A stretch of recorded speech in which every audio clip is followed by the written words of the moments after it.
Hello दोस्तों, कैसे हो? आपका स्वागत है त्रिपाण स्टडी सेंटर में। आज जो हम करने जा रहे हैं क्लास 12 एनआईएस बोर्ड के चैप्टर नंबर 17। ये चैप्टर जो है बायोलॉजी का है, जो कि बहुत ही महत्वपूर्ण है, कोऑर्डिनेशन एंड कंट्रोल। ठीक है, जिसमें हम द नर्वस सिस्टम के बारे में पढ़ेंगे और एंडोक्राइन सिस्टम के बारे में पढ़ेंगे, यानी तंत्रिका तंत्र के साथ अतंत्रिका तंत्र के विषय में हम चर्चा करेंगे। ये चैप्टर उन बच्चों के लिए भी बहुत महत्वपूर्ण है जो कि एनसीईआरटी किताब पढ़ते हैं, चाहे वो जो है यूपी बोर्ड के हों चाहे बिहार बोर्ड के हों। ये बायोलॉजी के जिनके पास सब्जेक्ट है उनके लिए चैप्टर जो है बहुत महत्वपूर्ण होने वाला है। इसमें हम जो है मानव शरीर में जो है नर्वस सिस्टम और कंट्रोल के बारे में विस्तार पूर्वक जानेंगे और समझेंगे कि इसमें क्या क्या चीज़ और क्या इनका क्या फंक्शन है। लेकिन चैप्टर स्टार्ट करने से पहले एक बात जो मैं हमेशा कहता हूँ, जिसको आपको सोचना भी चाहिए, विचार भी करना चाहिए और अमल तो करना ही चाहिए, वो ये है कि जब भी वीडियो देखिए पूरा देखिए, क्योंकि अधूरा जानकारी सदैव खतरनाक होता है। साथ में एक इम्पोर्टेंट बात ये भी रहता है, अगर आप पहली बार वीडियो देख रहे हो तो लाइक शेयर सब्सक्राइब करना मत भूलना। देखिए दोस्तों, लाइक कीजिएगा तो बनाने वाले का जो है प्रोत्साहन बढ़ता है और आपके लिए अच्छा से अच्छा करने की कोशिश करता है।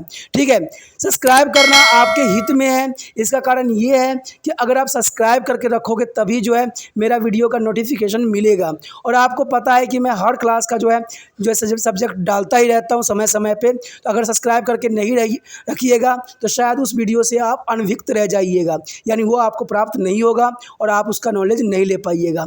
साथ में जो अगर आप शेयर करते हो तो शेयर करना एक जग कल्याण के समान माना जाता है। इससे ये होता है कि मान लीजिए कोई जो है बच्चा जो है मेरी वीडियो को उसकी ज़रूरत थी और आपके थ्रू वो वीडियो उसको पास पहुंचा है, तो वो सदैव ही आपका धन्यवादी रहेगा और सदैव ही आपका जो है शुक्रिया अदा करेगा कि तुम्हारे कारण मुझे जो है वीडियो प्राप्त हुआ।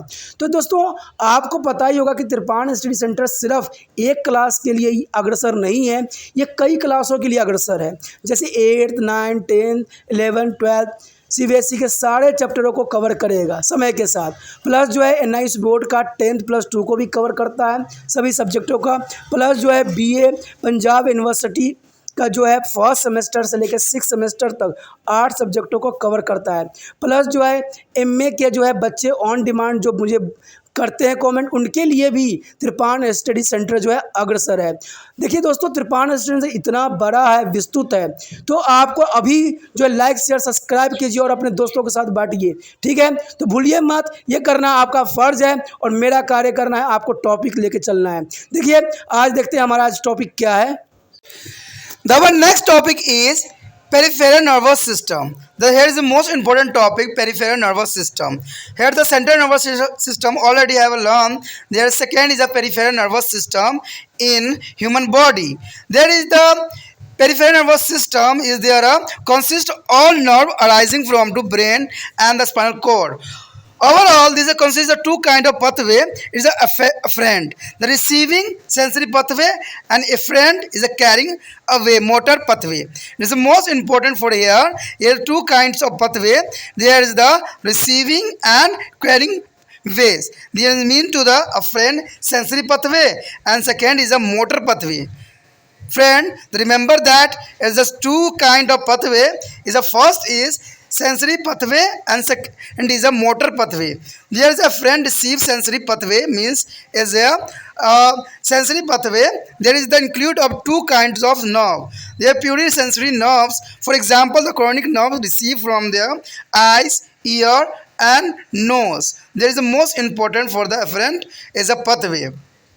And second is there is a mixed cranial nerve like a fifth facial nerve which contains sensory fiber, begins sensation from the face, but it also contain a motor which they are carried in impulse away to the jaw muscle. Jaw muscle is there a control of fixed afferent pathway means receive and sensory. Friend, is remember that two kind of pathway is a afferent and efferent. Afferent pathway, efferent motor pathway. Is known is a afferent and efferent. There is a difference between two A and E. There is a two types of pathway. The first is already learned. There is the control by the jaw muscles, and second is a efferent. There is a efferent is a sending pathway. There is a sending pathway may be subdivided into the somatic and autonomic as a nervous system. There is the effect of sending pathway may be subdivided into a somatic and autonomic nervous system. There is somatic nervous system control the voluntary muscle. There is a friend is the most important thing here. The somatic nervous system control the voluntary muscle. It is include to the most cranial nerve as well as the motor nerve fibers or spinal nerves. Both these conveys a message for the CNS. There are voluntary muscles. And second is their autonomic nervous system. The first is the somatic nervous system, and the second is the autonomic nervous system, means ANS. This innervate the voluntary muscles and the gland. It consists of pair of chain of ganglia and nerves, and other side of backbone.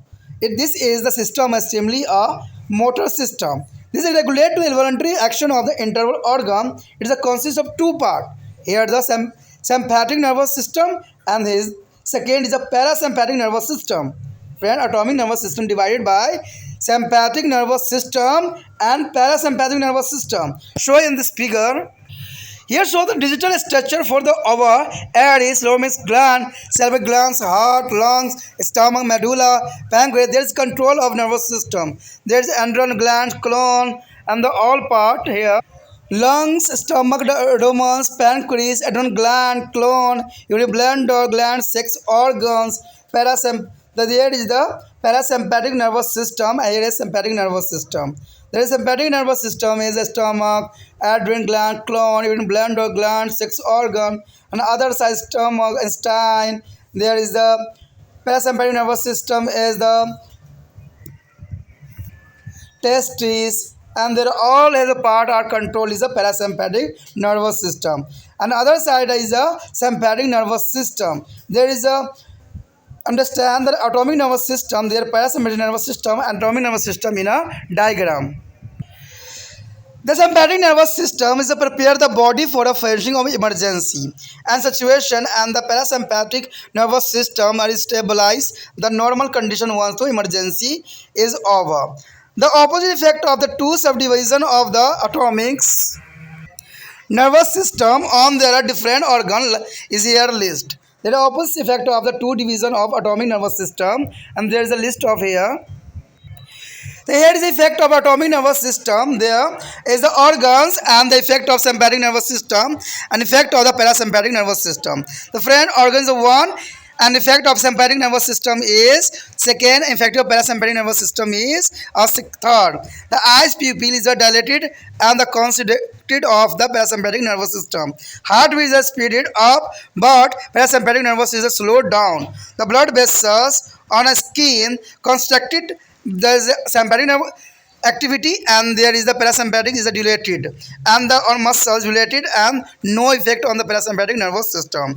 And bronchioles is the dilated for the sympathetic nervous system, and affected parasympathetic nervous system is constricted. The urinary bladder is a muscle relaxed in a sympathetic nervous system, and the parasympathetic nervous system is muscle is a contract.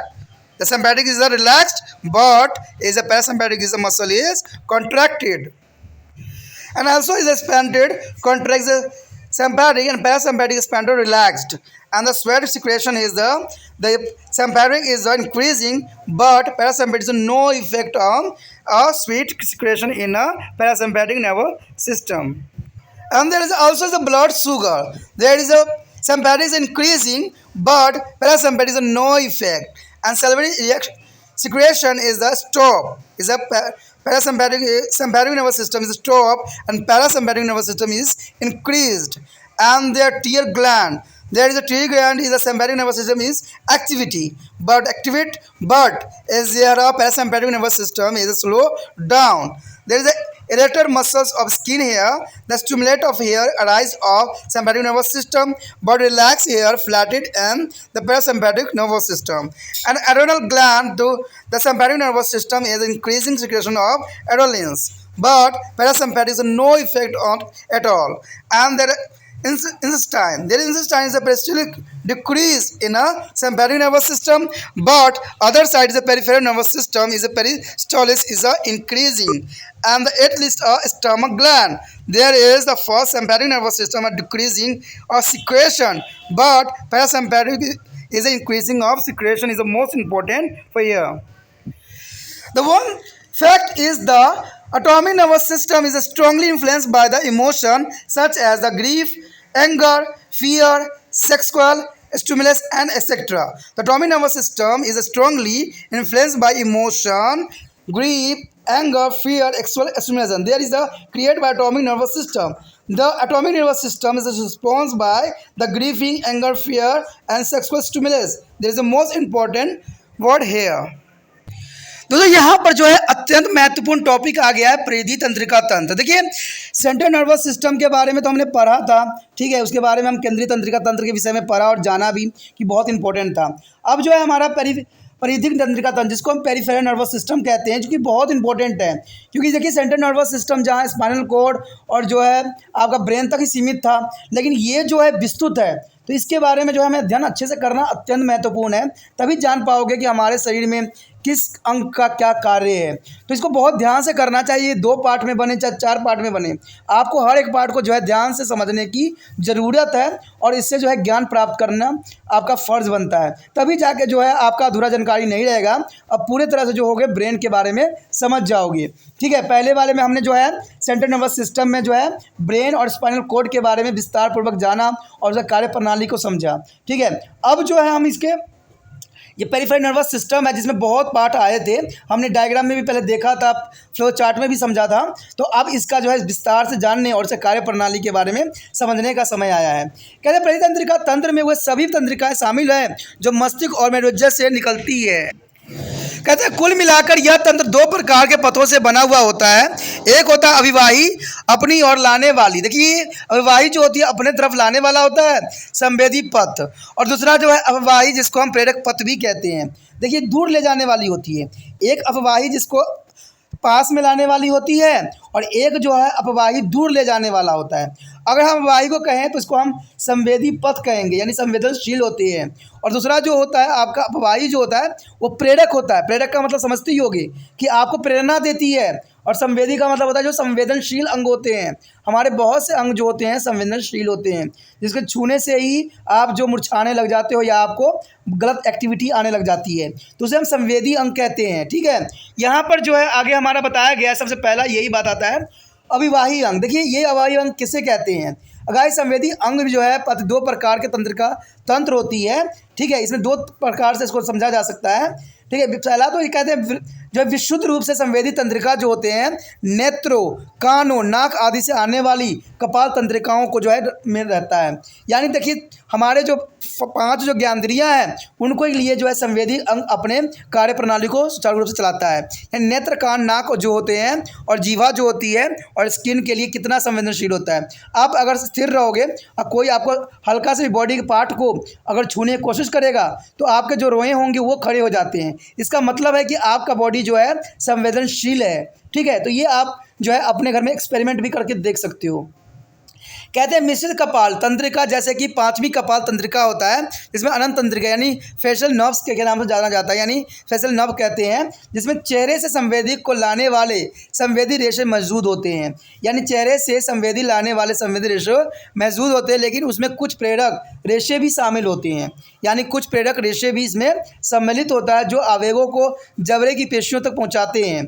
यानी देखिए ये क्या करता है jobs के पहुँचाता है। तो देखिए कितना इंपॉर्टेंट कार्य है कि ये रेशो को क्या करता है, हमारे जबड़े होते हैं जिसे जब्स भी कहते हो, वहाँ तक जो है पेशियों तक पहुँचाने कार्य अविवाही तंत्र यानी ग्रहण से संवेदी अंग का ही कार्य होता है। उसके पश्चात हमारे समक्ष है अववाही यानी दूर ले जाने वाला तंत्र। देखिए दोस्तों दूर ले जाने वाले तंत्र का मतलब यही होता है कि पथ को दो में विभाजित किया जा सकता है, यानी इसको 2 पार्टों में विभाजित किया जा सकता है। यानी एक जो है कारिक और एक स्वायत्त तंत्रिका तंत्र। अब देखिए यहाँ पर भी जो है अववाही तंत्रिका तंत्र जो है 2 भागों में विभक्त हो रहा है, और इसी प्रकार जो त्रिपाण स्टडी सेंटर भी 2 भागों में विभक्त है। एक तो है आप जैसे कि मैं बनाता हूँ वीडियो और आप तक पहुँचाने की कोशिश करता हूँ, और आपका फ़र्ज होता है कि दूसरा पार्ट बनिए और उन बच्चों तक पहुँचने में मेरा हेल्प कीजिए जो आपके आसपास पढ़ते हैं। और ये संभव कैसे होगा, ये सोचने वाली बात है, लेकिन इसमें सोचने वाली बात नहीं है। आपको कोई जाके बताना नहीं है, न जाके आपको उसको प्रचार करना है। आपने क्या करना है, सिर्फ इस लिंक को अपने कॉपी करके व्हाट्सएप स्टेटस पे लगा देना है। जो बच्चे आपकी क्लास में पढ़ते हैं या आपके समक्ष जुड़े हुए हैं उस सभी व्यक्तियों तक ये पहुंच जाएगा। चाहे वो एनआईयूएस के बोर्ड के बच्चे हों, चाहे वो बीए कर रहे हों, चाहे 10th क्लास के हो, चाहे 9th क्लास के हो, चाहे 8th क्लास के हो, किसी भी क्लास के हों, उन सब के लिए जो है यहाँ पर वीडियो और सबके लिए जो है कुछ न कुछ उपलब्ध जरूर है। यानी सब बच्चे जो है इससे लाभान्वित हो जाएंगे। तो आप जो है 2 भागों में विभक्त करने का यही अर्थ है कि आप भी जो हो त्रिपाण स्टडी सेंटर के एक पार्ट हो। यानी आप अगर जुड़ चुके हो, आपने इसको वीडियो को देखा है, इसका मतलब है कि आप भी त्रिपाण स्टडी सेंटर के सदस्य बन चुके हो और आप भी जो है इससे ज्ञान कुछ ना कुछ प्राप्त किया है। देखिए दोस्तों, ज्ञान जहाँ से प्राप्त होता है वो उसके साथ जुड़ जाना ही होता है, क्योंकि उसके विचार आप ग्रहण करते हो, उसके सोचों को ग्रहण करते हो। तो ये काफ़ी इंपॉर्टेंट होता है। अगर ये इंपॉर्टेंट होता है तो ये भी इंपॉर्टेंट होता है कि इसको जो है दूसरे बच्चे तक हम कैसे पहुँचाएँ, जो भी इसको लाभान्वित हो सके। तो ये तो मुझे पता है कि मेरे अकेले से तो नहीं होगा, मुझे भी 2 भागों में विभक्त होने की ज़रूरत है। मैंने आपको कहा था कि आप मेरे जो हो दूसरे हाथ हो, और दूसरा हाथ का कार्य यही है कि दूसरे बच्चे तक कैसे पहुंचाया जाए। अगर आपने एक बार वीडियो देखा है तो इसका मतलब है कि आप त्रिपाण स्टडी सेंटर के सदस्य बन चुके हो और इसमें जो है जग कल्याण के रूप में आपको ये कार्य करने चाहिए, और ये करने से आपको सुकून भी मिलेगा और लोग की तरफ से आपको जो है आपका अच्छा भी लोग कहेंगे कि कम से कम आपकी वजह से किसी को वीडियो तो मिला जिससे जो है वो ज्ञान प्राप्त कर सके। तो यही बात यहाँ इंपॉर्टेंट है कि आपका दूसरा हाथ बनना है। जैसे जो अविवाही है यानी दूर ले जाने वाला है, लेकिन हमें पास लाना है सभी को। यहाँ पर जैसे अविवाही जो था वो पास लाता था, तो हमें पास लाने वाला काम करना है। लेकिन यहाँ जो हमारा टॉपिक है अविवाही यानी दूर ले जाता है, ये पद के 2 भागों में विभाजित किया गया था, एक कार्यक अथवा स्वैत तंत्रिका तंत्र। देखिए, जो दूर ले जाने वाले तंत्रिका तंत्र होते हैं वो कार्य के तंत्रिका तंत्र होते हैं और स्वैत तंत्रिका तंत्र। जैसे स्वैत का मतलब आप समझ गए होंगे कि स्वयं, कार्य का मतलब जो कार्य करते हैं। तो सबसे पहले तो हमारा यही आता है कार्य तंत्रिका तंत्र। देखिए दोस्तों, ये जो होते हैं इच्छुक पेशीय तंत्र नियंत्रण करता है। देखिए इच्छुक यानी आपके अपने इच्छा से जैसे मैंने आपको बोल दिया, इतना बड़ा बात है बोल दिया, लेकिन अगर आपका इच्छा नहीं होगा तो आप नहीं कीजिएगा। तो इसी को कहते हैं इच्छुक कार्य, जो आपके इच्छा से होता है। और इच्छा तब होता है जब वो सही हो और इसमें किसी प्रकार की गलत चीज़ें ना हो, तो उसे इच्छुक होती है। हमारे शरीर में बहुत से अंग जो होते हैं इच्छुक क्रियाओं के भी नियंत्रण करता है। यानी यहाँ जो अविवाही तंत्र जो होता है वो जो होता है आपके इच्छुक तंत्रिका कोशिकाओं को नियंत्रण करता है। तो इसमें जो है कार्य का तंत्रिका तंत्र का एक कार्य होता है, वो होता है इच्छुक पेशियों का नियंत्रण करना। याद रखना दोस्तों, ये कार्य तंत्रिका तंत्र का जो कार्य होता है वो होता है इच्छुक पेशियों को नियंत्रण करना। और इसके अंतर्गत अधिकांश कपाल तंत्रिकाओं के साथ साथ जो है मेरी तंत्रिका के प्रेरित तंत्रिका रेशे भी आते हैं। यानी जो यहाँ पर मेरी तंत्रिका तंत्र है उसके प्रेरक जो होते हैं उनके रेशे भी इसमें सम्मिलित होता है। और साथ में साथ जो होता है ये दोनों ही केंद्रीय तंत्रिका तंत्र में इच्छुक पेशियों को संदेश ले जाता है। यानी जो हम अपने इच्छा से कार्य करते हैं ना, उनको संदेश लेके जाता है। जैसे कि मैंने आपको संदेश दिया है तो ये हाथ को संदेश जाएगा, हाथ दबाएगा और फटाक से जो है व्हाट्सएप स्टेटस पे लग जाएगा। तो ये जो होता है इच्छुक पेशियों को संदेश लेके जाता है और कहता है कि इसको कार्य करो, ये सही है, ये कार्य करो। ठीक है, ये कार्य अगर आप हाथ उठा रहे हो इसका मतलब इच्छुक क्रियाएं हैं। ठीक है, उसके पश्चात हमारे समक्ष आता है स्वैतम यानी एटॉमिक्स तंत्रिका तंत्र, जो कि जिसको हम ANS के नाम से भी जाना जाता है। ठीक है, Atomics nervous system. Atomic nervous system जो होती है ये इंपॉर्टेंट होती है, लेकिन इसका काम अनैच्छिक होती है, ये आपकी इच्छा से नहीं होगा। ठीक है, ये ऑटोमेटिक होगा। अनैच्छिक तब होता है दोस्तों जब कोई बच्चा जो होता है सब्सक्राइब कर लेता है, तो उसको चाहे चाहे ना चाहे उसको जो है क्या करते हैं नोटिफिकेशन मिलता ही है, उसे अनैच्छिक कहते हैं। यानी हमारी इच्छा से नहीं चलता, एक बार हमने कर दिया तो वो जो है अनैच्छिक क्रियाएं करने लग जाएगा। हमारे बॉडी में अगर आप देखोगे तो धड़कन जो होती है वो अनैच्छिक क्रियाएं करती है। आपका जो है इंस्टाइन लाइनस्टाइन खाना जो पचता है अनैच्छिक क्रियाएं होती हैं। उसी प्रकार जो बहुत से ऐसे अंग हैं जो अनैच्छिक क्रियाओं को रहते हैं नियंत्रण में। तो इसके लिए जो है एटॉमिक नर्वस सिस्टम जो है कंट्रोल करती है।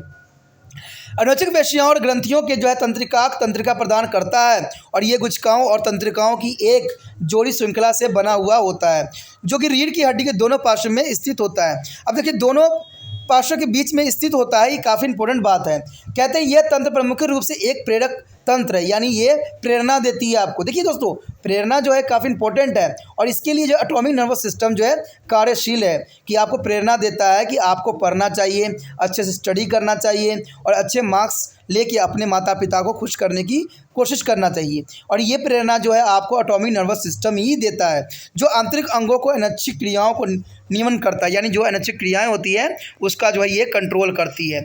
अब ये काफ़ी इंपॉर्टेंट भाई बात यहाँ पर रखता है कि अनैच्छिक क्रियाओं का नियमन करती है। इसे दो भाग होते हैं। देखिए इसमें दो भाग आ जाता है। अगर आप देखोगे तो यहाँ पर जो है अनैच्छिक क्रियाएँ जो होती है दो भागों में विभक्त हो जाती है। एक जो होता है अनुकंपी तंत्रिका और दूसरा जो है होता है आपका क्या होता है परानुकंपी, जिसको हम इंग्लिश में क्या कहते हैं सिम्पैथिक नर्वस सिस्टम, और दूसरे को हम क्या कहते हैं दोस्तों पैरासिम्पैथिक नर्वस सिस्टम। तो ये बहुत इंपॉर्टेंट आने वाला है कि पैरा अनुकंपी, पैरा प्लस अनुकंपी से बना है। अनुकंपी यानी सिम्पैथिक नर्वस सिस्टम, जिसके बारे में हम जानेंगे कि सिम्पैथिक नर्वस सिस्टम यानी अनुकंपी तंत्रिका तंत्र क्या है और पैरा अनुकंपी तंत्रिका मतलब इसका तंत्रिका तंत्र यानी पैरासिम्पैथिक नर्वस सिस्टम है उसका क्या कार्य है। तो ये सारे जो है विस्तार से हम जानेंगे। अब देखते हैं कि इसमें जो है हम पैरासिम्पैथिक नर्वस सिस्टम और सिम्पैथिक नर्वस सिस्टम पढ़ने वाले हैं, तो ये किस अंग को कंट्रोल करने के लिए अग्रसर होता है। दोस्तों यहाँ पर जो है एक स्ट्रक्चर दिखाया गया है जो कि बहुत ही महत्वपूर्ण है। ये स्वयं तंत्रिका तंत्र, अनुकंपी और पराकंपी तंत्रिका तंत्र को दर्शाया गया है। अगर आप इधर साइड देखिएगा तो इसमें परा अनुकंपी तंत्रिका तंत्र को दिखाया गया है और दूसरे साइड जो है अनुकंपी तंत्रिका तंत्र, यानी इसको आप कह सकते हो कि पैरा सिम्पैथिक नर्वस सिस्टम एंड जो है सिम्पैथिक नर्वस सिस्टम दिखाया गया है, जिसमें आप देखोगे कि सारे पार्ट जो है बॉडी के एक दूसरे से अटैच है, यानी सारे जो है नर्व सिस्टम के कंट्रोल में ही होते हैं। पैरानुकंपी यानी जो पैरा सिम्पैथिक नर्वस सिस्टम है तो इधर साइड दिखाया गया है, बहुत सारे पार्ट ही दिखाए गए हैं। देखा जाए तो लंग्स से लेके जो है आपको जो है ये ओवरी तक दिखाया गया है, सिस्टम दिखाया गया है, स्टमक दिखाया गया है। दूसरी तरफ देखा गया अनुकंपी तंत्रिका में तो ये परतालिका से लेके जो है अनुग्रंथि, लाल, हृदय, फेफड़े, मांस्य, ग्राहणी, अंगाशय, विद्यांश, जो मूत्राशय, सारे कुछ को यहाँ पर दर्शाया गया है। तो ये जो है अनुकंपी तंत्रिका तंत्र, पराकंपी तंत्रिका तंत्र, तो आप इसके एग्जाम्पल के साथ भी लिख सकते हो और ये बहुत समझने के लिए बहुत ही अच्छा जो है डायग्रामेटिक यहाँ पर दिखाया गया है, ठीक है। जिसमें अंडाशय भी इधर साइड आ रहा है, जो पैरासिम्पैथिक नर्वस सिस्टम में स्टमक अभी आ रहा है, लंग्स आ रहा है, हार्ट आ रहा है और बहुत कुछ चीज़ें सब आ रहे हैं जो आपको चित्र में दिख रहा होगा। तो याद करना आपके लिए बहुत ही आसान होगा, ठीक है। पैरासिम्पैथिक और सिम्पैथिक नर्वस सिस्टम के बारे में कहते हैं अनुकंपी तंत्रिका तंत्र शरीर के आपात परिस्थितियों को सामान्य करने के लिए तैयार करता है। देखिए अब कितना इंपॉर्टेंट बात यहाँ पर आ गया कि अनुकंपी तंत्रिका तंत्र जो होते हैं यानी सिम्पैथिक नर्वस सिस्टम होता है दोस्तों, ये आपातकालीन परिस्थितियों में सामना करने के लिए हमें जो है बनाता है, हमें जो है स्ट्रॉन्ग बनाता है कि अगर कभी जो है आपातकालीन स्थिति आ गया तो हम अपने आप को कैसे कंट्रोल कर सकते हैं। तो ये सारे कार्य जो होता है अनुकंपी तंत्रिका तंत्र के ही रिगार्डिंग होता है। तो यानी ये जो है सिम्पैथिक नर्वस सिस्टम ये कंट्रोल करता है इमरजेंसी जो है सिचुएशन को, इमरजेंसी सिचुएशन को क्या करता है ये कंट्रोल करता है और इसके लिए तैयार करता है हमें। लेकिन अगर देखा जाए पैरासिम्पैथिक नर्वस सिस्टम यानी जो है परानुकंपी तंत्रिका तंत्र जो है आपात स्थिति के समाप्त होने पर सामान्य स्थिति को पुनः स्थापित कर देता है। अगर मान लीजिए आप बहुत दुखी हो, बहुत काफ़ी इरिटेट हो गए हो, तो ये जो है अनुकंपी तंत्रिका तंत्र आपको कंट्रोल करेगा, यानी सिम्पैथिक नर्वस सिस्टम आपको कंट्रोल करेगा। जब आप इसे उभरने लग जाओगे, धीरे धीरे अपने मन की दुविधाओं को ख़त्म करोगे, तो ये चला जाएगा आपका जो है पैरासिम्पैथिक नर्वस सिस्टम के पास, यानी जो है अनुकंपी तंत्रिका तंत्र जो होगा वो स्थिति को समाप्त होने पर आपको सामान्य आपको बनाने की कोशिश करेगा, आपको जो है जैसे पहले दिनचर्या के कार्य करते थे वैसे कराने के लिए आपको अग्रसर करेगा। अब यहाँ पर श्वेत तंत्रिका तंत्र के प्रभाव यहाँ पर दिखाया गया है, जिसमें आपको प्रकंपी और अनुकंपी तंत्रिका तंत्र के विषय में जो है विस्तार से आपको जानने को मिलेगा। अब देखिए पहला जो है अंग है, दूसरा अनुकंपी क्रियाओं का प्रभाव और जो है थर्ड जो होगा पैराकंपी तंत्रिका के प्रभाव। अब देखिए यहाँ पर नेत्र की पुतली जो होती है सुफलित होती है, यानी काफ़ी विस्तृत होती है, लेकिन ये पैराकंपी तंत्रिका के रिगार्डिंग जो होता है संकीर्णित हो जाती है, छोटी हो जाती है। और हृदय संबंधन या हृदय की धड़कन जो होती है अनुकंपित तंत्रिका के कारण इसकी दर बढ़ जाती है, यानी काफ़ी धड़कनें तेज हो जाती है। लेकिन पैराकंपित तंत्रिका के तंत्र के कारण ये धड़कनें जो होती है दोस्तों कम हो जाती है। तो ये बहुत काफ़ी इंपॉर्टेंट है। अब रुधिर वाहिकाओं में क्या होता है, देखिए त्वचा पर जो होता है अनुकंपित तंत्रिका के संकुचित हो जाती है, लेकिन दूसरी तरफ अगर देखा जाए प्रकंपित तंत्रिका तो इसमें विस्तृत हो जाती है, यानी फैल जाती है। और पेशियों पर क्या प्रभाव पड़ता है, ये इसमें जो होता है अनुकंपी में विस्फोरित हो जाती है, यानी बढ़ जाती है। लेकिन जो प्रकंपित तंत्रिका तंत्र होता है उस पर किसी प्रकार के प्रभाव ही नहीं पड़ता है। तो ये भी बहुत काफ़ी इंपॉर्टेंट बात रहता है। उसके बाद है श्वसन नलिकाएं। देखिए श्वसन नलिकाओं में जो होती है इसका जो है कहते हैं अनुकंपित तंत्रिका में विस्फोरित हो जाती है, यानी फैलती है। लेकिन वही जो है प्राकंपित तंत्रिका में आप देखोगे तो ये संकुचित हो जाती है, यानी काफ़ी स्मॉल हो जाती है। तो ये काफ़ी इंपॉर्टेंट बात यहाँ पर दर्शाया गया है। लेकिन कहते हैं इसका और भी प्रभाव होता है, जैसे मूत्राशय में क्या प्रभाव पड़ता है। मूत्राशय में जो होता है अनुकंपित तंत्रिका के जो होती है पेशी शिथिल पड़ जाती है, यानी अवरोधन पेशी संकुचित हो जाती है। लेकिन वही जो है पैरा और तंत्रिका में जो है पेशी संकुलित मूत्र करने का इच्छा पैदा करता है हमारे अंदर, यानी हमें इच्छा होती है कि हमें बाथरूम जाना चाहिए। ठीक है, ये अवरोधी पेशी शिथिल हो जाता है, जिसके बहुत ही काफ़ी इंपॉर्टेंट है। अब आगे देखा जाए तो स्वेद का स्वेदन, यानी जो है जो आपका सिम्पैथिक नर्वस सिस्टम होगा उसमें बढ़ जाती है। लेकिन अगर आप पैरासिम्पैथिक नर्वस सिस्टम देखोगे तो उसमें जो होगा कोई प्रभाव ही नहीं पड़ रहा है। तो ये भी काफ़ी इंपॉर्टेंट बात रहता है। अगर रुधिर सकरा के देखा जाए रुधिर में क्या प्रभाव पड़ता है, तो रुधिर में जो होगा सिम्पैथिक नर्वस सिस्टम में ये बढ़ जाता है। लेकिन दूसरी तरफ अगर देखा जाए पैरासिम्पैथिक नर्वस सिस्टम तो इसमें कोई प्रभाव नहीं पड़ता, कोई तरह के जो है दीपित नहीं होती है। अगर लाल श्वेत ग्रंथि के बारे में हम देखा जाए तो इसमें जो होगा सिम्पैथिक में बढ़ जाती है, लेकिन वही पैरासिम्पैथिक में भी जो है काफ़ी इसको प्रभाव पड़ता है। यानी सिम्पैथिक नर्वस सिस्टम में जो होता है लाल श्वेतन बंद हो जाता है, लेकिन वही पैरासिम्पैथिक में बढ़ जाता है। तो ये भी काफ़ी इंपॉर्टेंट बात रखता है। उसके बाद आंसू ग्रंथि, यानी जब हम आंसू निकलता है तो आप देखिए सिम्पैथिक नर्वस सिस्टम में क्या हो सक्रिय रहता है, लेकिन वही जो है अगर पैरासिम्पैथिक नर्वस सिस्टम में चला जाएगा तो ये मध्य पड़ जाता है, यानी ये धीरे हो जाता है। आंसू की ग्रंथि जो होते हैं जो आंसू निकलते हैं वो धीरे हो जाता है। तो यही बात यहाँ पर इसको खास और इम्पोर्टेंट भी बनाता है। कहते हैं अगर आगे देखा जाए तो त्वचा के बाल की जो दीपित पेशी यानी रिएक्टर मसल्स पे क्या प्रभाव पड़ता है। तो अगर पैरासिम्पैथिक नर्वस सिस्टम में देखा जाए तो स्थिलित बाल बैठ जाते हैं, यानी ये स्थिलित हो जाती है। लेकिन वही सिम्पैथिक नर्वस सिस्टम में देखा जाए तो उद्दीपित हो जाती है, यानी उद्दीपित बाल खड़े हो जाते हैं। त्वचा के बाल की देखिए क्या रिएक्शन हो रहा है, उद्दीपित हो जाता है। और मान लीजिए आप आराम से बैठे हुए हो और कोई आपको स्पष्ट कर रहा है, ठीक है, तो ये क्या उद्दीपित हो जाता है, बाल जो है खड़े हो जाते हैं। यानी आपका इसका मतलब है कि सेंसिटिव ऑर्गन कार्य कर रहा है और आपके जो है पूरे जो रोम होते हैं ना वो खड़े हो जाते हैं। ठीक है, और ये कभी कभी होता है डर के कारण भी होता है, ठंडे पड़ जाते हो। लेकिन जी हाँ, अगर पैरासिम्पैथिक नर्वस सिस्टम में देखा जाए तो स्थिलित हो जाता है, बाल बैठ जाते हैं, इसमें खड़े नहीं होते, बैठ जाते हैं। उसके बाद कहते हैं अधिभुक यानी एडेनॉल ग्रंथि में क्या प्रभाव पड़ता है। अगर सिम्पैथिक नर्वस सिस्टम में देखा जाए तो श्वेत जो होता है बढ़ जाता है, यानी काफ़ी इंक्रीजिंग हो जाती है इसके बढ़ने, किसको, एडेनिल ग्रंथियों में। और इसमें जो है पैरासिम्पैथिक नर्वस सिस्टम में इसमें कोई प्रभाव जो है नहीं पड़ता है। अगर देखा जाए छोटी आंत में, तो छोटी आंत में भी बहुत इसका प्रभाव पड़ता है। अगर सिम्पैथिक नर्वस सिस्टम को देखा जाए तो क्रमाकुचल घट जाती है, ये जो क्रमानुसार देखा जाए तो ये घट जाती है। लेकिन अगर हम पैरासिम्पैथिक नर्वस सिस्टम में देखा जाए तो क्रमाकुचल ये बढ़ जाती है, यानी इसको बढ़ा देता है। अब अमाशय ग्रंथि में क्या इसका प्रभाव पड़ता है। अगर हम सिम्पैथिक नर्वस सिस्टम देखते हैं तो श्वेतन घट जाती है, यानी श्वेतन जो हो रहा होता है वो घट जाती है। लेकिन दूसरी तरफ अगर देखा जाए अगर पैरासिम्पैथिक नर्वस सिस्टम तो इसमें क्या करते हैं दोस्तों, ये बढ़ जाती है। तो ये काफ़ी यहाँ पर इंपॉर्टेंट बात यहाँ रखता है जिसको आपको समझने की ज़रूरत है और उसको एनालाइज करने की ज़रूरत है। एक इंपॉर्टेंट बात यहाँ पर रहता है श्वेत तंत्रिका तंत्र में जो है भावनाओं जैसे दुख, गुस्सा, डर और लैंगिक उद्दीपन आदि का बहुत अधिक प्रभाव पड़ता है। देखिए अगर कोई व्यक्ति जो है श्वेत तंत्र का जो भावनाओं पर बहुत गहरा प्रभाव पड़ता है, यानी जैसे आप दुखी हो जाते हो, गुस्सा होते हो, डर जाते हो या सेक्स के लिए आप उद्दीपित होते हो, तो इसमें जो है इसका प्रभाव अधिक पड़ता है। इस समय जो है हमारा सेंसिटिव ऑर्गन काफ़ी एक्टिव हो जाता है। तो ये बातें बहुत ही काफ़ी इंपॉर्टेंट रखता है। The next topic is neuron.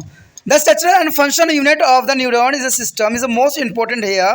I have learned with the picture also on the last. You have already studied about their nerve cell. This is to refresh your memory related to the structure of the neuron with the conduction of the neuron impulse. There's a neuron structure is the most important for here to all class. There is the first point is the cell body. The cell body contains the nucleus and the cell organs in a cytoplasma. The cell body is contain nucleus in a organelles of the cytoplasma is the most important for here. And second is a dendrites. Dendrites is the most important shorter branched process. There is a dendrites is a shorter branches process extend out from to the cell body. There is a varying of single impulse. There is a varying of single impulse is formed to the receptor from the axon or ending of another neurons. There are maybe as a 200 dendrites in the single neurons. There is the most important thing here. There is a many 200 dendrites in their single neurons, allowing in a many connection with the axon ending of other neuron. And there is a next is a neuron fiber and axon. The axon is the most important. There is a longer nerve fiber, friend. The axon is there is a longer nerve fibers carry the impulse from the cell body. There is the carry of their impulse from the cell body and toward it is the terminal branches which may be either pass on the impulse to another neuron. There is the pass from there is the another neurons are into the muscle or gland to the varying about the required action. You are required action where the axon is there bearing of the information and symphysis is there a point of the communication between one nerve cell another to between a nerve cells and muscle. There is synapse is there is a point of communications between two nerve cells and another between nerve cell muscles. There is the most important things here. And next is a structure. Structure of fatty materials is a myelins. There is the fatty materials linings are often cover the axon and such is a nerve fibers are called medullated and melanoid fiber. The medullated and melanoid fiber is here is the most important. There is axon such as nerve fibers. There is set of fatty materials is the myelins. There is a covered by the axon is the most important. Here show the upper part of the neural system. There are present of nucleus, pericardions, axon, and then dendrites, and the nasal glands and nucleus, medulla, seti, and node of Ranvier. This is the most important structure for sure in this here. And the lower part of there is the nodes of Ranviers and there is the axon ending. The axon ending is distributed to all part of our body. There is neural cell in human beings is the most important for here. दोस्तों यहाँ पर जो बताया गया तंत्रिका तंत्र के बारे में बहुत ही इंपॉर्टेंट टॉपिक है। कहते हैं न्यूरॉन जो होती है तंत्रिका तंत्र की संरचनात्मक और जो प्रकाशिक इकाई है वो कई मायने में जो है बहुत महत्वपूर्ण है। ठीक है, ये कई क्लासों के लिए इंपॉर्टेंट है, चाहे वो 8th क्लास के बच्चे हों चाहे वो +2 के बच्चे हों। कहते हैं न्यूरॉन तो हर जगह न्यूरॉन ही होती है, चाहे वो CBSE के हो चाहे वो NIOS के बच्चे हों, सब जगह न्यूरॉन का जो है अपना एक महत्वपूर्ण योगदान होता है और ये अपना इंपॉर्टेंट योगदान भी रखता है। कहते हैं न्यूरॉन तंत्रिका तंत्र की सकारात्मक और नकारात्मक इकाई होती है। आप तंत्रिका कोशिकाओं और अर्थात न्यूरॉन के बारे में पहले ही पढ़ चुके हो, फिर भी यह आपको पुनः स्मरण कराया जाता है कि न्यूरॉन की संरचना का संबंध तंत्रिका आवेग या संयोग के साथ जोड़ा जा सकता है। यानी इसमें जो है इम्पल्स भेजी जाती है, तंत्रिका आवेश जो होती है भेजी जाती है जो संवहन के लिए, जो कि बहुत काफ़ी इंपॉर्टेंट होता है। अब देखिए इसमें कुछ पार्ट जो होते हैं जो कि जिसका अपना एक महत्वपूर्ण योगदान होता है। कहते हैं धुमिकियाएँ यानी डेंट्रिक्स, डेंट्रिक्स को हम दोस्तों हिंदी में कहते हैं धुमिकाएँ। धुमिकाओं का मतलब होता है वृक्ष, डेंड्रॉन का मतलब होता है ध्रुम, ध्रुम का मतलब होता है वृक्ष, यानी छोटे आकार की संकित प्रबल होती है। ये कोशिका काय से निकलते हुए होते हैं और किसी भी गाइस अथवा किसी भी दूसरे न्यूरॉन्स के तंत्रिकाक्ष यानी एक्सॉन के अन्य शाखाओं के संकेत आवेग देते हैं, यानी ये जो है संकेत का कार्य करते हैं जो कि काफ़ी इंपॉर्टेंट होता है।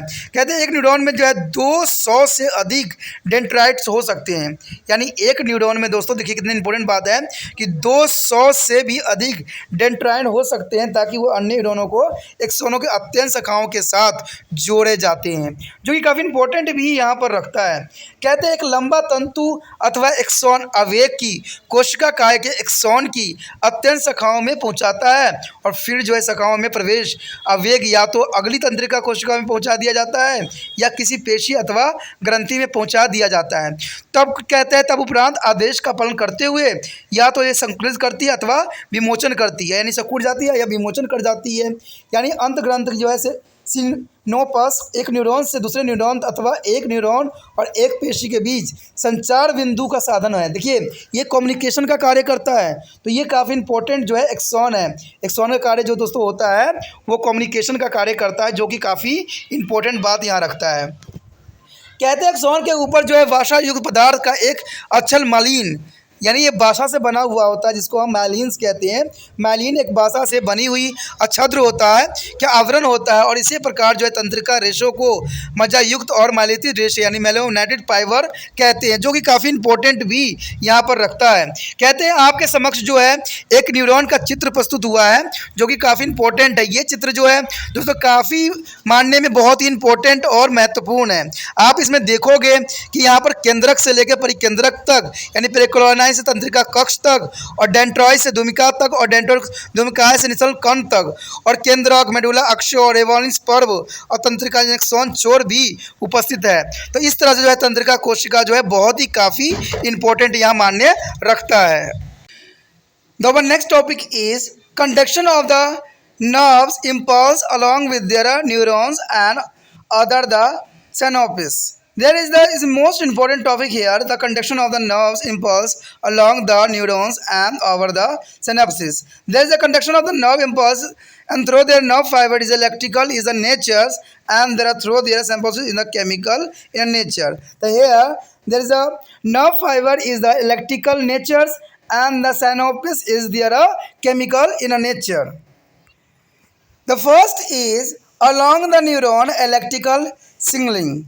There is a signaling, there is along their neuron electrical signal, there is the transmission of moving from one end to the another of the nerve impulse through their nerve fiber is electrochemical. There is electrochemical is the most important for here.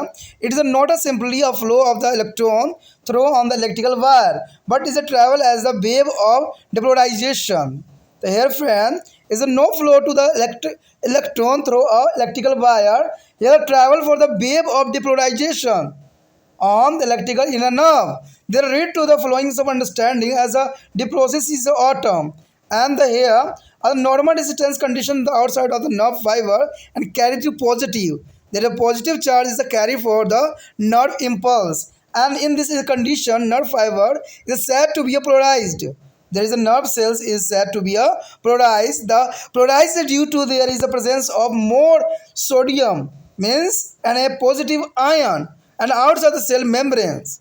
The here is a more presence of Na positive ion outside the cell membranes. So the state is a maintaining due to the sodium ion.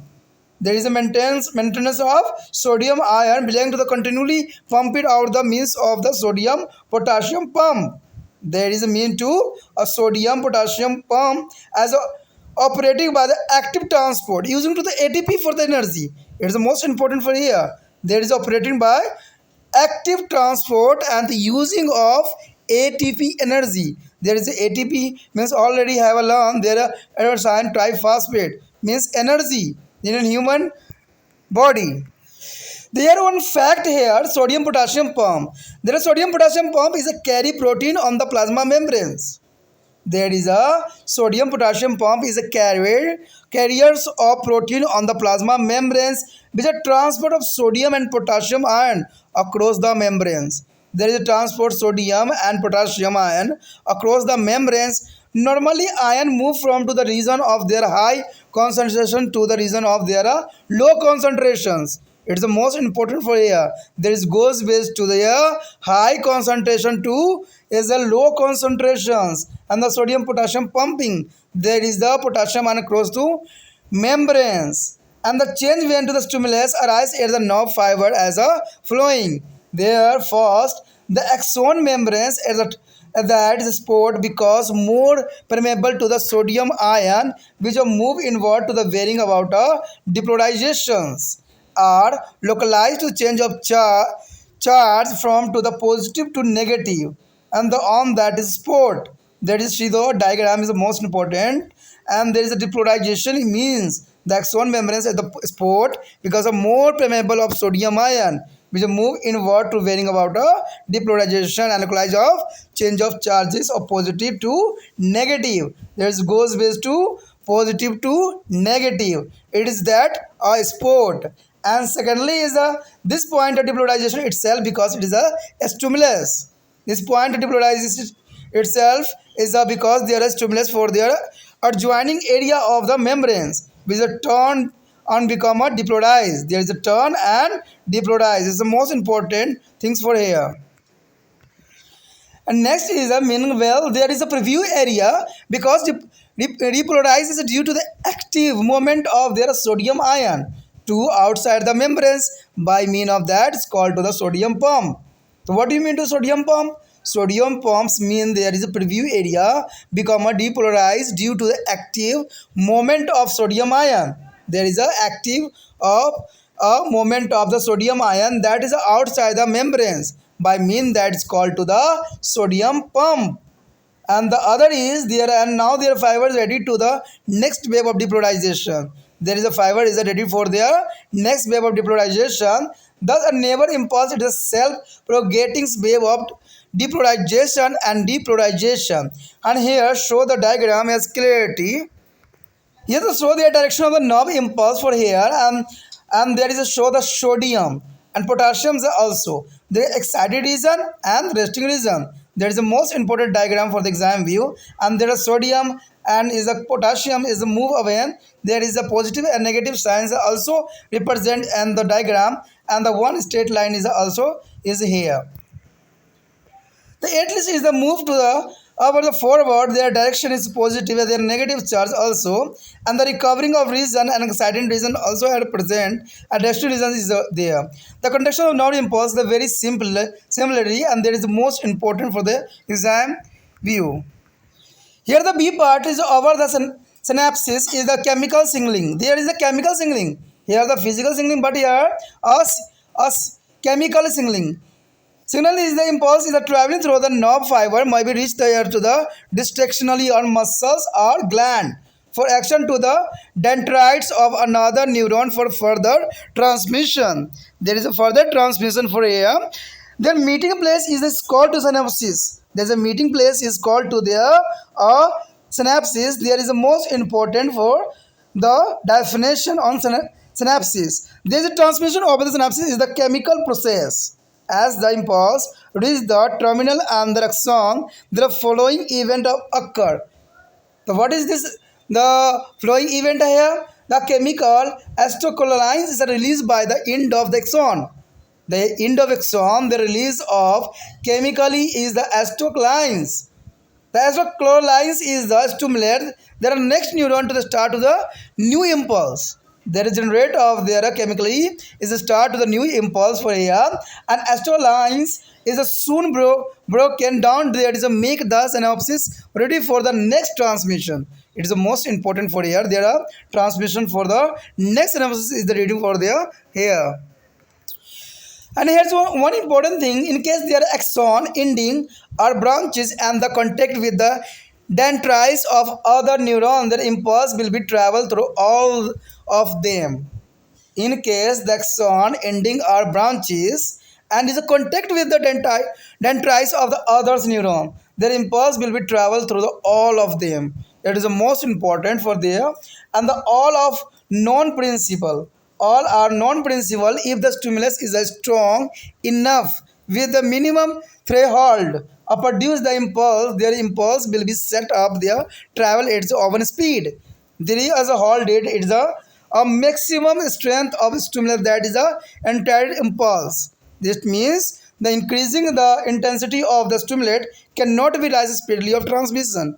That is the most important thing for here. The increasing the intensity of the stimulate cannot be rise speedily of transmission.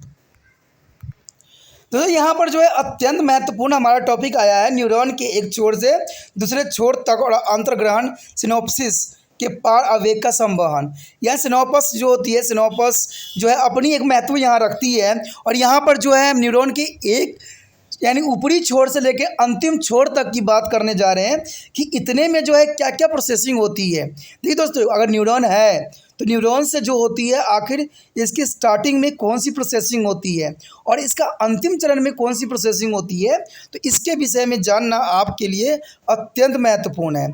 इसमें जो है अंतग्रंथन यानी सिनोपस का जो है अपना एक महत्वपूर्ण स्थान रखता है जो कि अंतिम चरण में आता है। कहते हैं तंत्रिका रेशे के जरिए जो है तंत्रिका आवेग का संवहन या तो विद्युत विधि से होती है या आपका सिनेपस अंतग्रथन के से, जिसमें जो है रासायनिक विधि का उपयोग किया जाता है। यानी आप कह सकते हो जनरली जो साधारण भाषा में कि तंत्रिका आवेग जो होती है दो विधियों से संवहन करती है, एक तो विद्युत विधि के द्वारा और एक है रासायनिक विधि द्वारा। अब देखिए विद्युत विधि क्या है और रासायनिक विधि क्या है, जब इसके विषय में हम चर्चा करेंगे और समझेंगे तब हमें इसमें क्लैरिटी आएगी कि आखिर ये जो है विधि जो है संवहन की जो है विद्युत विधि क्या है और रासायनिक विधि क्या है, तब हम इसके बारे में जो है विस्तार से समझेंगे। तो सबसे पहले तो हमारा यही आता है कि न्यूरॉन के एक छोर से दूसरे छोर तक विद्युत संकेत।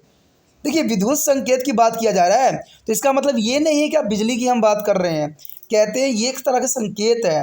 कहते हैं न्यूरॉन के एक छोर से दूसरे छोर तक विद्युत संकेत कैसे करता है। कहते हैं तंत्रिका रेशे में से तंत्रिका आवेग की संरचना एक छोर से दूसरे छोर तक किस प्रकार करता है। कहते हैं विद्युत रसायन विधि से होता है। ठीक है, यानी जो भी संचलन होता है तंत्रिका रेशे में से तंत्रिका आवेग की संरचना एक छोर से दूसरे छोर तक जाता है तो इसमें जो है विद्युत रसायन विधि का उपयोग किया जाता है। ये संचलन उस प्रकार का नहीं होता है जैसे किसी तार के विद्युत से विद्युत धारा को प्रभावित होने में इलेक्ट्रॉन का प्रभाव होता है। यानी आप समझ सकते हो कि यहाँ बिजली की हम बात नहीं कर रहे हैं, यहाँ पर इलेक्ट्रॉन का प्रभाव नहीं हो रहा है कि यहाँ एक वायर है और वायर में जो है इलेक्ट्रॉन प्रभाव कर रहा हो, ऐसा यहाँ कुछ भी नहीं है। कहते हैं यहाँ पर जो है इलेक्ट्रॉन का प्रभाव नहीं है अतुल वह विद्युतीकरण या जो है जिसको हम डिपोलराइजेशन कहते हैं इस तरंग के रूप में चलता है। यानी यहाँ बिजली नहीं चलती है, यहाँ तरंग चलती है, तरंग वेव। ठीक है, तो इसे हम कहते हैं डिपोलराइजेशन के नाम दिया गया है। यानी हमने क्या दिया इसको, विध्रुवन दिया या ध्रुवीकरण दिया है, या आप कह सकते हो हम इसको डिपोलराइजेशन का नाम दिया है। कहते हैं डिपोलराइजेशन तरंग के रूप में चलता है। विद्युतकृतियों के जो है परमाणु समझने के लिए हम जो है चित्र का भी यहाँ पर जो है देखेंगे और चित्र में समझने की कोशिश करेंगे कि आखिर इसमें क्या पद्धति को अपनाया गया है। कहते हैं सामान्य विश्राम अवस्था यानी रेस्टिंग स्टेज में आप देखते भी होंगे कि जब रेस्टिंग स्टेज होता है यानी रेस्टिंग स्टेज में जो है तंत्रिका रेशे के बाहर की ओर प्लस होता है, यानी यहाँ पर जो है प्लस धन चार्ज बना होता है और उस अवस्था को जो है ध्रुवीकृत यानी पोलराइज्ड कहते हैं। ठीक है, यानी सामान्य जो है विश्रामी अवस्था में जब हम रेस्टिंग अवस्था में रहते हैं यानी आप रेस्टिंग स्टेज में रहते हो तो तंत्रिका रेशे बाहर की ओर पॉजिटिव धन चार्ज बना लेता है और उस अवस्था को जो है ध्रुवीकृत यानी पोलराइजेशन कहते हैं। ये जो है विद्युतीकरण बाहर की ओर जो होता है इसमें आपको सोडियम आयनों को अधिक संख्या में होने के कारण ऐसा होता है। यानी यहाँ पर जो होता है दोस्तों सोडियम आयन की अधिक संख्या होने के कारण होता है। यह अवस्था इसलिए बनी रहती है क्योंकि आयनों के लगातार अंदर से बाहर की ओर को भेजा जाता है। यानी यहाँ पर आप देखोगे कि यहाँ पर जो होता है सोडियम आयनों की अधिक संख्या होने के कारण यह अवस्था जो होता है वो लगातार अंदर से बाहर की ओर भेजा जाता है। अर्थात सोडियम जो है पोटाशियम पंप द्वारा ये पंप किया जाता है। यानी यहाँ सोडियम और पोटाशियम का जो है अत्यंत महत्वपूर्ण स्थान रखता है। कहते हैं ऊर्जा के लिए जो है एटीपी का प्रयोग जो होता है सक्रिय परिवहन द्वारा संचालित किया जाता है। यानी ऊर्जा के लिए जो दोस्तों यहाँ पर होता है एटीपी का प्रयोग एक सक्रिय परिवहन द्वारा संचालित किया जाता है। यानी ये बहुत काफ़ी इंपॉर्टेंट बात यहाँ रखता है। अब देखिए सोडियम पोटाशियम पंप जो होती है, जो सोडियम पोटाशियम पंप होती है आखिर इसमें कौन सी फैक्ट इसमें जुड़ी हुई होती है। तो इसमें ये बात बताया गया है कि सोडियम पोटाशियम पंप में जो है प्लाज्मा झिल्ली के ऊपर एक वाहक प्रोटीन होता है। क्या होता है इसमें, यानी जो प्लाज्मा झिल्ली के ऊपर एक वाहक प्रोटीन होता है जो कि सोडियम और पोटाशियम आयनों को झिल्ली के आर पार लाती और ले जाती है। तो ये बहुत काफ़ी इंपॉर्टेंट है। देखिए कितना इंपॉर्टेंट बात आ गया है कि प्लाज्मा झिल्ली के ऊपर एक वाहक प्रोटीन होता है, वाहक प्रोटीन होता है जो सोडियम और पोटाशियम आयनों को झिल्ली के आर पार लाती और ले जाती है। सामान्यतः ये आयन अपनी अधिक सांद्रता वाले क्षेत्र से अपनी कम सांद्रता वाले क्षेत्र की तरफ गति करते हैं। ये तो आपको भी पता है कि जहाँ पर अगर अधिक सांद्रता होगा तो वो जो है नीचे सांद्रता वाले क्षेत्रों की तरफ परिवहन करेगा। तो सेम यही कंडीशन होता है जब हमारे जो है इलेक्ट्रिकल वेव चलती है, तो जो है ये उच्च सांद्रता से वो निम्न सांद्रता की तरफ गति करता है। और ये गति करने के लिए किस चीज़ का इस्तेमाल करता है? प्लाज्मा झिल्ली के ऊपर एक वाहक प्रोटीन का, जो कि काफ़ी इंपॉर्टेंट यहाँ पर स्थान रखता है। अब यहाँ पर बताया गया तंत्रिका रेशे पे उद्दीपन आने के बाद होने वाले परिवर्तन, यानी जब ये तंत्रिका रेशे पर जब ये उद्दीपन करता है तो उसमें क्या चेंजेस देखने को मिलता है। तो ये भी काफ़ी इंपॉर्टेंट यहाँ पर बात आपके समझ रखता है। कैसे कहते हैं, इस बिंदु पर जो है एक्सॉन झिल्ली, आपको पता ही होगा कि एक्सॉन झिल्ली जो होता है सोडियम आयन के लिए अधिक परमगत होती है, यानी सोडियम के लिए ये काफ़ी सक्रिय होती है, जिसके कारण वह झिल्ली से होकर भीतर आने लगता है, यानी झिल्ली से होकर ये भीतर आने लगता है और भीतर प्रवेश कर जाता है और वहाँ पर जो है ध्रुवीकरण हो जाता है, यानी ये जो होता है ध्रुवीकरण के रूप में कन्वर्ट हो जाता है। और ये आवेग जो है स्थानीय परिवर्तन यानी स्थल पर धन से ऋण आवेश होता है, यानी आप कह सकते हो कि यहाँ पर धन यानी नेगेटिव से जो है पॉजिटिव से जो है नेगेटिव की तरफ ये जो प्रवेश करता है, जैसे हम चित्र में भी देखने की कोशिश करेंगे और समझेंगे आगे। कहते हैं जब ध्रुवीकरण का ये बिंदु झिल्ली के सहवर्ती क्षेत्र के लिए जो है स्वयं एक उद्दीपन बन जाता है और ये अलग क्षेत्र जो विद्युतीकृत हो जाता है, यानी इस प्रकार जो है हमें किसी चीज़ की इन्फॉर्मेशन जो है प्राप्त हो जाता है।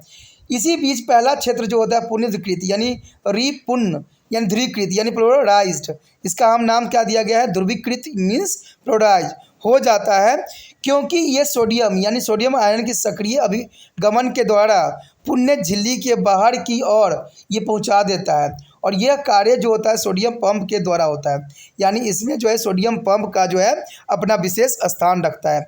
ठीक है, क्योंकि इसमें जो है सोडियम आयनों के सक्रिय अभिगमन यानी आने और जाने के द्वारा पुण्य झिल्ली के बाहर की ओर ये पहुंचा देता है और यह कार्य जो होता है सोडियम पंप के द्वारा जो है पुण्य किया जाता है। और अब ये रेशे जो है ध्रुवीकरण की अगली तरंग के लिए तैयार हो जाता है, यानी अगला जो है इम्पल्स भेजने के लिए दोबारा से ये तैयार हो जाता है। इस प्रकार जो है तंत्रिका आवेग जो है विद्युतीकरण के पुण्य विधिकरण की एक अपने आप बनने वाली तरंग के रूप में होता है। जैसे कि आप यहाँ पर देख भी सकते हो चित्र में, डायग्राम में, जहाँ पर समझाने की कोशिश किया गया है कि तंत्रिका आवेग की संरचना, देखिए तंत्रिका आवेग की संरचना दिखाया गया है। आप देखोगे तो ये पॉजिटिव जो है पॉजिटिव के साथ शुरू होता है, जहाँ की सोडियम पॉजिटिव है और पोटाशियम भी आपको देखने को मिलेगा और ये जो है गमन कर रही है, यानी गमन करते चली जाती है जब ये उत्तेजित होती है। और देखिए ये जो पॉजिटिव के साथ स्टार्ट हुआ है तो ये नेगेटिव की तरफ चलने की कोशिश कर रहा है, यानी विश्रामित क्षेत्र की तरफ ये गमन करता है और गमन साथ में जो है पॉजिटिव लेके ही जाता है, यानी आपसी पुण्य प्राप्ति क्षेत्र होता है और ये उत्तेजित क्षेत्र जो होता है विश्रामित क्षेत्र की तरफ जाता है। तो ये डायग्राम जो है बहुत कुछ कहने की कोशिश कर रहा है और इसको देख के ही समझ में आ जाएगा कि ये हाई प्रेशर से लो प्रेशर की तरफ जो है दोस्तों गमन करती है। तो इस तरह से जो है तंत्रिका आवेग संवहन करती है। तो ये तो था हमारा फिजिकल कंडीशन। अब जो हमारे समक्ष आएगा वो है रासायनिक संकेत। अब देखिए फिजिकल संकेत तो हमने पढ़ लिया, जिसको हम इलेक्ट्रिकल के नाम दिया था, इलेक्ट्रिकल इम्पल्स यानी विद्युतीय तरंगे के बारे में हमने समझा कि किस प्रकार जो है प्रोटीन के मदद से, झिल्ली की मदद से जो है ये इलेक्ट्रिकल इम्पल्स भेजता है, यानी विद्युत आवेग भेजा जाता है। अब जो हमें समझना है वो है रासायनिक संकेत। अब देखिए रसायन का भी यहाँ पर एक अपना विशेष स्थान होता है, क्योंकि रसायन जो होती है बहुत ही सुचारू रूप से यहाँ कार्य करती है। कहते हैं अंतर्ग्रंथ यानी सिनोपस के जो है यहाँ पर बहुत काफ़ी इंपॉर्टेंट स्थान है। ठीक है, सिनोपस के पार रासायनिक संकेत प्राप्त होती है। तंत्रिका आवेग जो है तंत्रिका रेशे के जरिए चलता हुआ या तो अपने गतवंत पेशी या ग्रंथि तक पहुँच जाता है ताकि उस पर क्रिया की जा सके, यानी ये जो दोस्तों होता है गतव्यत यानी जो है पेशी या ग्रंथि तक पहुंच जाता है ताकि उस पर क्रिया किया जा सके, अर्थात किसी अन्य न्यूरॉन की धूमिकाओं को पहुंचाया जा सके। देखिए दोस्तों ये बात से उतना ही बन जाता है जैसे धूमिकाओं तक पहुंचाना। जैसे कि मैं भी आपको कहता हूं कि त्रिपाण स्टडी सेंटर को आगे बढ़ाने के लिए आप लोगों की आवश्यकता है। आप लोगों को जो वीडियो देखते हो उनका ये फ़र्ज़ बनता है कि ये वीडियो को जो है अपने व्हाट्सअप लिंक पे लगाएं, जिससे दूसरे बच्चे तक पहुंच सके, क्योंकि त्रिपाण स्टडी सेंटर का एक लक्ष्य है कि ये वीडियो उन सभी बच्चों तक पहुंचे जिनको आवश्यक है, जो बायोलॉजी पढ़ते हैं। तो मैं तो देखिए दोस्तों अपना कर्म तो कर रहा हूँ, लेकिन आपको भी अपना कर्म करने की आवश्यकता है। अगर आपको अच्छा लगता है तो आप कम से कम 24 घंटे के लिए इसको व्हाट्सएप स्टेटस पे लगा दीजिए। इससे ये होगा कि दूसरे बच्चे जो जिनको ये वीडियो की आवश्यकता होगी वो भी इससे लाभान्वित हो सकेंगे। ठीक है, अगर मान लीजिए आप व्हाट्सएप स्टेटस पे लगाते हो, ठीक है, बच्चे देखते हैं, अगर उनको अंडरस्टैंड नहीं हो पाता है, नहीं समझ में आता है, तो चलिए वो लीव कर जाएगा। लेकिन ये तो नहीं होगा कि आपने देखा हो और बाद में कहा हो कि मैं तो यहाँ से समझ के आया हूँ, तो वो आपको दोषी देंगे कि तूने मुझे बताया नहीं, तू स्वार्थी है। तो ऐसा नहीं चाहता त्रिपाण स्टडी सेंटर, इतना चाहता है कि जितना हो सके आप इसको शेयर करने की कोशिश करो, और जिससे कि त्रिपाण स्टडी सेंटर जो है आगे बढ़े और आपके लिए अच्छा से अच्छा करे। अभी तो बायोलॉजी के चैप्टर चल रहे हैं, आने वाला समय में आपको केमिस्ट्री और फिजिक्स के चैप्टर भी देखने को मिलेंगे। ठीक है, तो इसलिए आप जो है इसको जो है सब्सक्राइब भी करके रखो, जिससे कि आपको जो है समय समय पर जो है मेरा केमिस्ट्री, बायोलॉजी का जो है और फिजिक्स का जो है नोट्स मिलता रहे। क्योंकि जब चैप्टर ख़त्म हो जाएगा तो मैं आपको जो है इंपॉर्टेंट क्वेश्चन के रूप में जो यहाँ पर लेके आऊँगा, जहाँ पर बहुत ही इंपॉर्टेंट क्वेश्चन रहेगा जो 100% एग्जाम में आने के चांसेस रहेगा। और ये सब तब होगा जब आप चैनल को सब्सक्राइब करके रखोगे या दूसरे बच्चों को शेयर करोगे, क्योंकि जितना आप शेयर करोगे उतना जो है त्रिपाण स्टडी सेंटर आपके लिए जो है अच्छा से अच्छा करने की कोशिश करेगा और भी अच्छा से अच्छा टॉपिक जो है आपके समक्ष प्रस्तुत करेगा। तो यही बात यहाँ पर न्यूरॉन का भी आता है कि न्यूरॉन जो होती है इम्पल्स भेजती है। मैंने कहा ना, एक चीज़ कभी कार्यशील नहीं होता है। अब देखिए, जहाँ पर हमने इलेक्ट्रिकल जो इम्पल्स यानी इलेक्ट्रॉन जो प्रभाव के बारे में पढ़ा था, अब जो है हम यहाँ केमिकल प्रभाव के बारे में पढ़ रहे हैं। अगर मान लीजिए इलेक्ट्रिकल प्रभाव अगर मैं हूँ तो केमिकल प्रभाव आप हो, तो केमिकल जब तक दोनों के तालमेल नहीं बनेगा तब तक जो है ये इम्पल्स जो है सही जगह पे नहीं पहुंच पाएगा। तो यही बात यहाँ भी बताई गई है कि डेंड्राइट्स जो होती है डेंड्राइट्स तक पहुँचाने का कार्य इसी के द्वारा होता है, यानी केमिकल के रिगार्डिंग ही ये डेंड्राइट्स तक पहुँचता है ताकि उसे और आगे भेजा जा सके। ठीक है, अगर और आगे भेजने के लिए डेंड्रिक अपना महत्वपूर्ण योगदान देता है और ये इम्पल्स जो है आगे शरीर तक भेजा जाता है। इस संगम स्थल को जो है सिनोपस यानी सिनोपस कहते हैं। सिनोपस का मतलब होता है जो है अंतर्ग्रह स्थान। देखिए, सिनोपस जो एक ऐसा जगह है जहाँ पर इन दोनों का संगम स्थल होता है, जहाँ पर ये दोनों मिलते हैं। हम लोग भी कहाँ मिलते हैं? जब आप जो है यूट्यूब पे मुझे सुनते हो, समझते हो, तब जाके हम दोनों मिलते हैं। और ये दूसरे बच्चों तक पहुंचाने के काम भी मैसेंजर के रूप में होना चाहिए। तो यही बात यहाँ पर भी कहता है कि सिनोपस अंतर्ग्रह स्थान होती है जहाँ पर जो है ये दोनों इम्पल्स आपस में मिलते हैं। सिनोपस के पार आवेग का संचलन एक रासायनिक प्रक्रिया द्वारा संपन्न होती है। देखिए, ये सारे प्रक्रिया जो होती है एक रासायनिक प्रक्रिया द्वारा संपन्न होती है। आवेग जब एक्सॉन के अंतिम छोर पर पहुंचता है तब जो है निम्नलिखित घटनाएं घटित होती है। अब कौन सी घटनाएं घटित होती है ये बात आपके लिए जानना अत्यंत महत्वपूर्ण है। कहते हैं एक्सॉन के अंतिम छोर पर एक रसायन एसिटिलकोटीन जो होती है निमुक्त होती है। ये नाम थोड़ा डिफ़िकल्ट है बट आपको याद रखना चाहिए कि इसी के कारण ही जो यहाँ पर जो है केमिकल इम्पल्स भेजी जाती है। किसके कारण? एसिटिलकोटीन के कारण। ठीक है, एसिटिलकोटीन जो होता है अगले न्यूरॉन को उद्दीपित कर देता है, यानी ये कंडीशन जो है बार बार चलती रहती है। एक कंडीशन खत्म होती है फिर दूसरा कंडीशन शुरू हो जाती है, यानी चैन की तरह कार्य करता है। ठीक है, ताकि नया आवेग आरंभ हो जाए। अगर ऐसा नहीं होगा तो आपको जो है आगे बहुत कुछ समझने नहीं पाओगे। कहते हैं एसिटिलकोटीन जो होती है वहाँ पर शीघ्र ही विघटित हो जाती है ताकि सिनोपस अगले संचरण के लिए तैयार हो जाए, यानी सिनोपस जो है अगले तैयार हो जाए, यानी एक तैयार है फिर दूसरे के लिए तैयारी कर लेता है। यदि एक्सॉन के अंतिम सिरे दो या अधिक सहवर्ती न्यूरॉन को डेंड्राइट्स के साथ संपर्क बनाए हुए हों तो यह आवेग उन सभी में चला जाएगा जो कि जरूरी होगा। अब यहाँ पर एक नियम बताया गया, सर्व अथवा शून्य नियम। अब देखिए, एग्जाम के व्यू से भी इंपॉर्टेंट है कि सर्व अथवा शून्य नियम क्या है। कहते हैं यदि उद्दीपन पर्याप्त रूप में सशक्त रह जाता है तो उसमें न्यूनतम प्रभाव सीमा हो कि उसके आवेग जो है उत्पन्न हो सके तो आवेग आरंभ हो जाएगा। यानी जैसे इसमें जो है आवेग उत्पन्न करोगे यानी सीमा प्रभावित होगी तो एक नया आवेग बन जाएगा और अपनी गति के अनुसार ये चलता ही जाएगा। प्रभावित किसी उद्दीपन की वह कम कम से कम क्षमता होती है जिससे किसी आवेग को आरंभ किया जा सके। यानी वह कम से कम क्षमता होती है जिसके आवेग को आरंभ किया जा सके। कहते हैं यह गति उद्दीपन की क्षमता को बढ़ा देने की उतनी ही रहती है। यानी यह गति उद्दीपन की क्षमता को बढ़ा देने से उन्नति रहती है और अधिक नहीं बढ़ाई जा भी सकती है। तो यहाँ पर जो है ये टॉपिक बहुत ही इंपॉर्टेंट है जिसको आपको समझने की ज़रूरत है। अगर आप एक जो है इलेक्ट्रिकल और जो है आप केमिकल समझ लेते हो तो समझो कि आधा तैयारी एग्ज़ाम के लिए हो जाता है। देखिए दोस्तों, इसके आगे जो हमारा टॉपिक होगा रिफ्लेक्शन एक्शन होगा, जिसके बारे में आप पढ़ना आपके लिए बहुत ही इंपॉर्टेंट होगा। हम यहाँ प्रवृत्ति क्रियाओं के बारे में करेंगे कि जो रिफ्लेक्शन एक्शन होता है आखिर किस बात पे डिपेंड करता है। तो आप इसी तरह त्रिपाण सेंटर को देखते रहिए और शेयर करते रहिए और समझते रहिए।